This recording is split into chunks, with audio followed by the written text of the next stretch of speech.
പിയുടെ ഓപ്പറേഷൻ സിന്ദൂർ ബംഗാൾ മുഖ്യമന്ത്രി മമതാ ബാനർജിക്കെതിരെ പ്രഖ്യാപിക്കാനിരിക്കുകയാണ് രാജ്യത്തിന്റെ ആഭ്യന്തരമന്ത്രി അമിത്ഷാ. നമുക്കറിയാം, കേരളത്തോടൊപ്പം തന്നെ അടുത്ത വർഷം നിയമസഭാ തെരഞ്ഞെടുപ്പ് നടക്കാനിരിക്കുന്ന സംസ്ഥാനമാണ് ബംഗാൾ. ആ ബംഗാളിൽ മമതയെ പരാജയപ്പെടുത്താനുള്ള എല്ലാ നീക്കങ്ങളും അമിത്ഷാ കളിക്കുകയാണ്. 3 തവണ തൊടാൻ കഴിയാതെ മമതയ്ക്ക് മുന്നിൽ കീഴടങ്ങിയ BJP നേതൃത്വം ഇനി എന്ത് തരം താണ കളിയും കളിക്കാൻ നടക്കുകയാണ്. രാജ്യം മൊത്തം കീഴടക്കിയിട്ടും മമതയ്ക്ക് മുന്നിൽ ഇപ്പോഴും മുട്ടിടിക്കുന്ന നരേന്ദ്രമോദിയും അമിത്ഷായും ഇത്തവണയെങ്കിലും ജയിച്ചില്ല എങ്കിൽ മമതയായിരിക്കും ഒരുപക്ഷെ ഇന്ത്യ ഭരിക്കാൻ പോകുന്നത് എന്നൊരു പ്രതീതി കൂടി ഈ രാജ്യത്തുണ്ടാകും.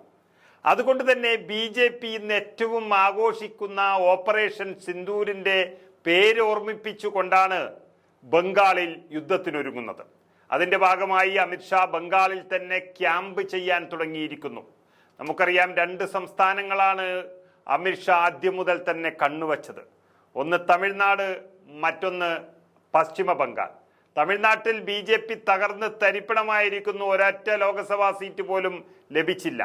ബംഗാളിലും മറിച്ചല്ല. ബംഗാളിൽ BJPക്ക് സാമാന്യം എല്ലാ അടിത്തറയുണ്ടായിരുന്നിട്ട് പോലും കഴിഞ്ഞ തവണ കിട്ടിയതിനേക്കാളും കുറവാണ് 2024 ലോക്സഭാ തിരഞ്ഞെടുപ്പിൽ BJPയുടെ സീറ്റുകൾ. അങ്ങനെ മമതയ്ക്ക് മുന്നിൽ ഓരോ വർഷം കഴിയും തോറും തോറ്റുകൊണ്ടിരിക്കുന്ന BJP ഇനിയെങ്കിലും 2026 എന്ത് വിഷയം പറഞ്ഞിട്ടാണെങ്കിലും ഭരണം പിടിക്കാൻ ഒരുങ്ങിയിരിക്കുകയാണ്. കൊൽക്കത്തയിൽ നടന്ന BJP പ്രവർത്തകരുടെ യോഗത്തിൽ ബംഗാൾ മുഖ്യമന്ത്രി മമതാ ബാനർജിക്കെതിരെ അതിരൂക്ഷമായ ആക്രമണമാണ് കേന്ദ്ര ആഭ്യന്തരമന്ത്രി അമിത്ഷാ അഴിച്ചുവിട്ടത്. ഓപ്പറേഷൻ സിന്ദൂരിനെ കുറിച്ചുള്ള മമതയുടെ നിലപാടിനെ ലക്ഷ്യം വെച്ചുകൊണ്ടാണ് അമിത്ഷാ മുഴുവൻ സംസാരിച്ചത്. അവർ സ്ത്രീകളെ വഞ്ചിച്ചുവെന്നാണ് BJP പറഞ്ഞുകൊണ്ടിരിക്കുന്നത്. അതായത് മമതയെ തകർക്കാൻ ഇതുവരെ നോക്കിയ വഴികളൊന്നും തികയുന്നില്ല എന്ന് BJP തീരുമാനിച്ചിരിക്കുന്നു. ഏറ്റവും അവസാനത്തെ അടവ് എന്ന നിലയിലാണ് ഓപ്പറേഷൻ സിന്ദൂരിന്റെ ചുവട് പിടിച്ച് ഇതിലേക്ക് കൊണ്ടുവരുന്നത്. അമിത്ഷായ്ക്ക് ഇപ്പോൾ പറയാൻ കിട്ടിയിരിക്കുന്നത് ഇതൊക്കെയാണ്. അതായത് ബംഗാളിലെ മുസ്ലിം വോട്ട് ബാങ്കിനെ പ്രീണിപ്പിക്കാൻ മമതാ ബാനർജി ഓപ്പറേഷൻ സിന്ദൂറിനെ വിമർശിക്കുകയാണ്. ഓപ്പറേഷൻ സിന്ദൂറിനെ വിമർശിച്ചുകൊണ്ട് മമതാ ബാനർജി ഈ രാജ്യത്തെ അമ്മമാരെയും സഹോദരിമാരെയും അപമാനിച്ചു കൊണ്ടിരിക്കുകയാണ്. അതുകൊണ്ട് 2026 തെരഞ്ഞെടുപ്പിൽ മമതാ ബാനർജിയെയും തൃണമൂൽ കോൺഗ്രസിനെയും ഒരു പാഠം പഠിപ്പിക്കും. ഇതാണ് അമിത്ഷായ്ക്ക് പറയാനുള്ളത്. പഹൽഗാം ഭീകരാക്രമണത്തിൽ ബാനർജിയുടെ മൗനത്തെ ആഭ്യന്തരമന്ത്രി ചോദ്യം ചെയ്യുകയാണ്. മുർഷിദാബാദിൽ അടുത്തിടെ നടന്ന ആക്രമണങ്ങൾ സ്വയമേവ നടന്നതല്ലെന്നും അത് സംസ്ഥാനം ആസൂത്രണം ചെയ്തതാണെന്നും ഈ രാജ്യത്തിന്റെ ആഭ്യന്തരമന്ത്രി പോയി പറയുകയാണ്.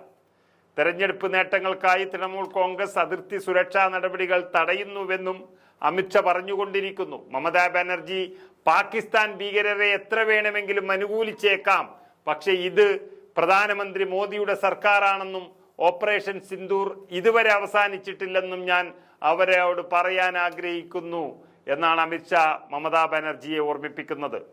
എന്തും ചെയ്യാൻ ധൈര്യപ്പെടുന്ന ആർക്കും ഉചിതമായ ഉത്തരം നൽകും. മുഖ്യമന്ത്രിയായി മമതയുടെ കാലാവധി 2026 അവസാനിക്കും.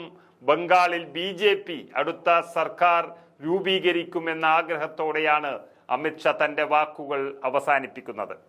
എത്ര ലജ്ജാകരമാണ് ഒരു ആഭ്യന്തരമന്ത്രിയുടെ വാക്കുകൾ എന്ന് ഓർക്കണം.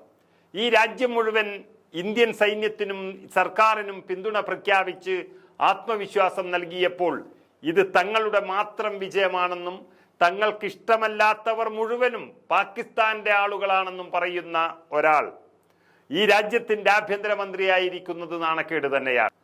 രാജ്യത്തിന്റെ സൈന്യം നടത്തി നേടിയ വിജയമാണ് ഓപ്പറേഷൻ സിന്ദൂർ എന്ന് പറയുന്നത്. വിവിധ സർക്കാരുകൾ ഇതിനു മുൻപും ഇവിടെ ഉണ്ടായിട്ടുണ്ട്. അവരിൽ പലരും പാകിസ്ഥാനോട് യുദ്ധവിജയവും നേടിയിട്ടുണ്ട്. എന്നാൽ പാകിസ്ഥാനോട് ചെയ്ത ഈ ഓപ്പറേഷൻ BJPയുടേത് മാത്രമാണെന്നും അത് എതിരാളികളെ തകർക്കാനുള്ള ഒരായുധമായി കാണുകയും ചെയ്യുന്നത് വളരെ മോശമാണ്. ഏതായാലും രാജ്യത്തെ BJPയുടെ മുഴുവൻ സന്നാഹങ്ങളും അണിനിരന്നാലും പശ്ചിമ ബംഗാളിൽ മമതയുടെ ഒരു രോമത്തിൽ തൊടാൻ കഴിയില്ലെന്ന് ഉറപ്പിച്ചതോടെയാണ് അമിത്ഷാ ഓപ്പറേഷൻ സിന്ദൂരിൽ പിടിച്ചത്.